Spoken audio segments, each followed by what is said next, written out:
बस्तर में विकास और पर्यटन को बढ़ावा देने के लिए सरकार की पहल पर ग्रामीणों का विरोध सामने आया है। भानपुरी ग्राम के खड़गा, सालेमेट और जाम गांव के सैकड़ों ग्रामीण जिला प्रशासन बस्तर से गुहार लगाने जगदलपुर पहुंचे।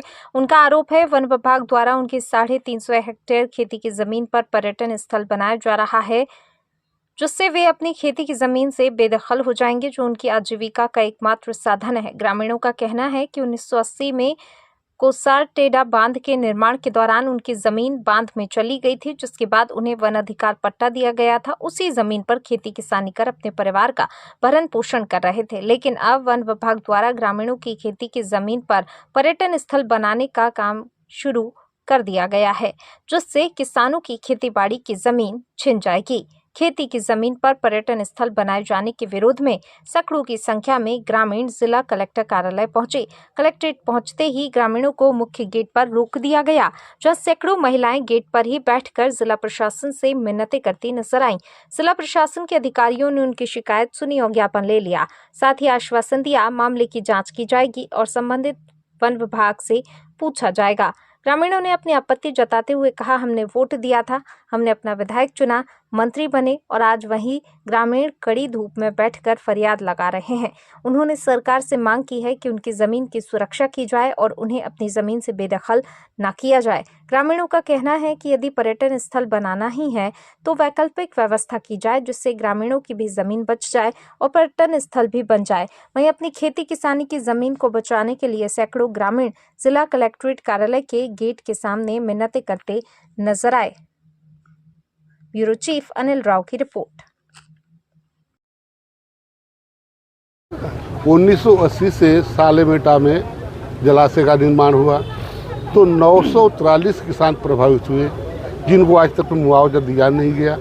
और अब 40-45 साल के बाद बगल में खड़का ग्राम पंचायत है, तट पर बसा, उनको वन अधिकार पट्टा 750 हेक्टेयर का मिला हुआ है। उसमें 40 लोग उसी बीच में लगभग वन अधिकार पट्टा मिला जहाँ खेती कर रहे हैं। उसी जगह पर वन विभाग के द्वारा अब चिड़ियाघर और पर्यटन केंद्र खोलने की कवायद की जा रही है। जब किसानों को पता चला कि हम 40-45 साल में ले दे के खेती योग्य जमीन पर खेती कर रहे हैं, उससे भी यदि हम विस्थापित हो जाएंगे तो कहाँ खेती करेंगे, जिसका विरोध करने के सारे ग्रामीण यहाँ पहुँचे हैं। कितने एकड़ में प्रभावित हो रहा है? ये 350 हेक्टेयर निकलेगा।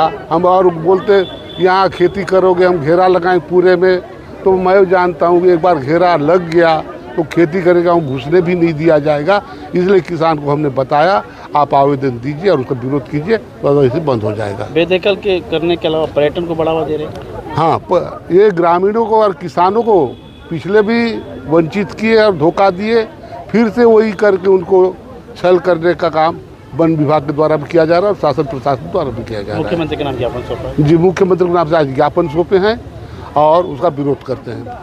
कर रहे अभ्यारण्य बनाने हैं, जैव प्रौद्योगिकी का कोई काम करना है, तो वहाँ से 2-3 किलोमीटर में 1000-1500 एकड़ जमीन है।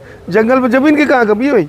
जो पट्टा बिचारों को ले दे के मिला है, 80 के पास से आज पट्टा मिला है उनको, 40-50 पर उनको फिर विस्थापित करने का प्रयास कर रहे हैं। क्या वहाँ पे कोसार टेढ़ा डैम के आसपास के रहने वाले लोग क्या विस्थापित ही होते रहेंगे? दूसरी जगह देखिए, जंगल में तो बहुत सारा जमीन है, आपको जो भी वहाँ करना है कर ली। और ये कहना है गांव वालों का कि जो फॉरेस्ट वाले हैं उनके कोई वन अधिकार पट्टे की ज़मीन में कोई चिड़ियाघर वगैरह बना रहे हैं, तो अभी इनको आश्वस्त किया गया है कि भाई आपके आवेदन जो ज्ञापन दिए हो उसकी जांच कर लेते हैं। जांच के बाद स्पष्ट होगा कि वास्तव में क्या स्थिति है और इस संबंध में वन विभाग से भी चर्चा करेंगे। एक बार पहले विस्थापित हो चुके हैं इनको? नहीं, वो तो डैम के लिए विस्थापित हुए हैं तो अलग चीज़ है वो। अब अभी चिड़ियाघर जो बोल रहे हैं तो अभी मैं आज ही सुन रहा हूँ, तो उसको देख लेते हैं क्या है, जांच करवा लेते हैं। पट्टे की जमीन की इनकी वन अधिकार पट्टा दिया गया है? हाँ, ऐसा इन लोग बता रहे हैं, वन अधिकार पट्टा दिया है करके। अब वन अधिकार पट्टा किसको मिला है, कहाँ का मिला है, वो जांच का विषय है।